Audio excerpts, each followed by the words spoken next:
মা যেন এই এলাকার সর্বস্তরের মানুষের সুখ শান্তি শ্রীবৃদ্ধি করেন, মা যেন সকলকেই সুস্থ রাখেন।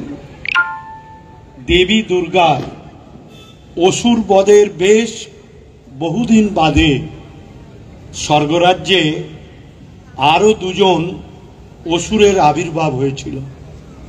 নাম ছিল শম্ভু আর নিঃশম্ভু। তারাও ছিল অত্যাচারী দানব। দেবতারা অত্যাচারিত হয়ে পুনরায় দেবাদিদেব মহাদেব ব্রহ্মা বিষ্ণু মহেশ্বরের কাছে শরণাপন্ন হলেন। তাদের অত্যাচারের কথা শুনে পুনরায় দেবী মহামায়ের উপর এই দুজন অসুর বধের নির্দেশ পেলেন। দেবী মহামায়া অত্যন্ত সুন্দরী নারী সেজে শম্ভু নিঃশম্ভুর বিচারণ ক্ষেত্রে সেখানে চলাফেরা করতে লাগলেন। এই খবর শম্ভু নিঃশম্ভুর কানে পৌঁছাল। তার চররা বলল, অপরূপ এক সুন্দরী মহিলা এখানে ঘোরাঘুরি করছে। তখন শম্ভু নিঃশম্ভু তার চরেদের বিয়ের প্রস্তাব দিয়ে পাঠালেন। মা অত্যন্ত ছলনাময়ী। তিনি চরেদের বললেন যে হ্যাঁ, আমি বিবাহ করতে পারি যদি আমাকে যুদ্ধে পরাজিত করে। চরেরা ফিরে গেল শম্ভু নিঃশম্ভুর কাছে। শম্ভু নিঃশম্ভু তারা এই কথা শুনে অট্ট হাসি হেসেছিল তাচ্ছল্যস্বরে, যে কে একজন মহিলা, সে আবার আমাদের সাথে যুদ্ধ করতে চায়। তখন যুদ্ধের আহ্বান হলো। দেবী মহামায়া তখন এই কালিকা রূপ ধরলেন। কালিকা রূপ ধরে ভয়ঙ্কর যুদ্ধে শম্ভু নিঃশম্ভুকে বধ করলেন। এবং সবচেয়ে বড় কথা, শম্ভু নিঃশম্ভুর প্রধান সেনাপতি রক্তবীজ নামক এক ভয়ঙ্কর দানবকে তিনি হত্যা করলেন। এবং এই রক্তবীজের এক ফোঁটা রক্ত যদি মাটিতে পড়ে, লক্ষ লক্ষ দৈত্যের সৃষ্টি হয়। সেজন্য মা অত্যন্ত সুকৌশলে রক্তবীজকে হত্যা করে তার সমস্ত রক্ত ভক্ষণ করেছিলেন। ওই জন্য দেখবেন মায়ের জিভায় রক্ত জলগলগ করছে। সেদিন যদি মা এই রক্ত বীজকে হত্যা করে যদি রক্ত না খেতেন, তাহলে মর্তে মানুষও থাকতো না, আর স্বর্গের রাজ্যে দেবতাও থাকতো না, শুধু দৈত্য আর দৈত্য। তাই মা আমাদের শুভ শক্তির আনয়ন ঘটিয়েছেন, অশুভ শক্তির বিনাশ ঘটিয়েছেন। মা আমাদের কিন্তু একই। যিনি দুর্গা, তিনিই কালী, তিনিই জগদ্ধাত্রী, তিনিই মা অন্নপূর্ণা, তিনিই মা বাসন্তী। পৃথিবীর বিভিন্ন প্রান্তে মা আমাদের বিভিন্ন নাম নিয়ে রয়েছেন। আপনি শ্রীলঙ্কায় যাবেন, মা লঙ্কেশ্বরী। ঢাকায় যাবেন, মা ঢাকেশ্বরী। ত্রিপুরায় যাবেন, মা ত্রিপুরেশ্বরী। কামাখ্যায় যাবেন, মা কামাখ্যা। বারাণসীতে মা বারাণস্যা অন্নপূর্ণা। এবং বৈষ্ণব দেবীতে যাবেন, সেখানে বৈষ্ণব দেবী। কালীঘাটে যাবেন, মা কালী।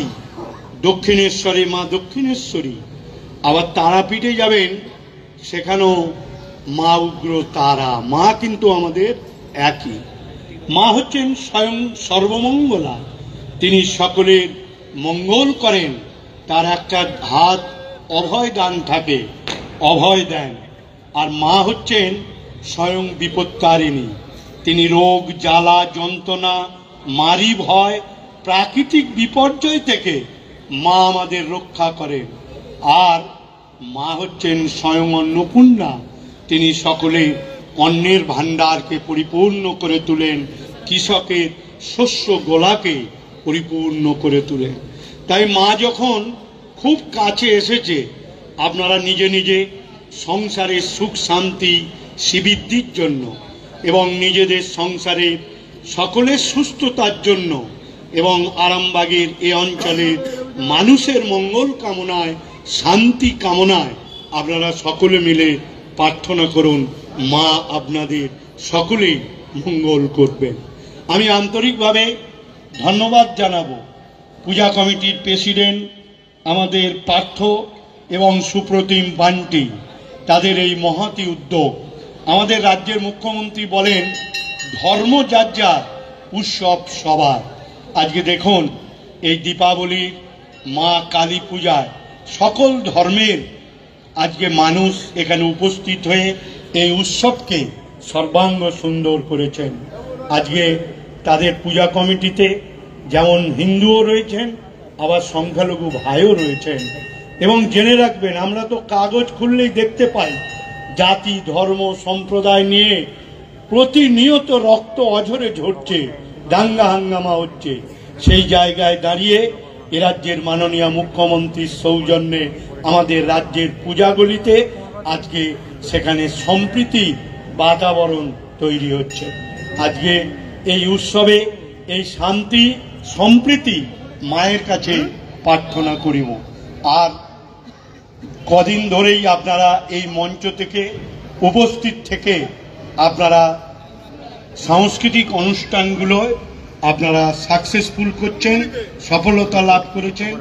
আজও বিভিন্ন শিল্পী এসে উপস্থিত হয়েছেন আপনাদের আনন্দ দেওয়ার জন্য। আমি এইসব শিল্পীদের সকলকেই অভিনন্দন জানাই।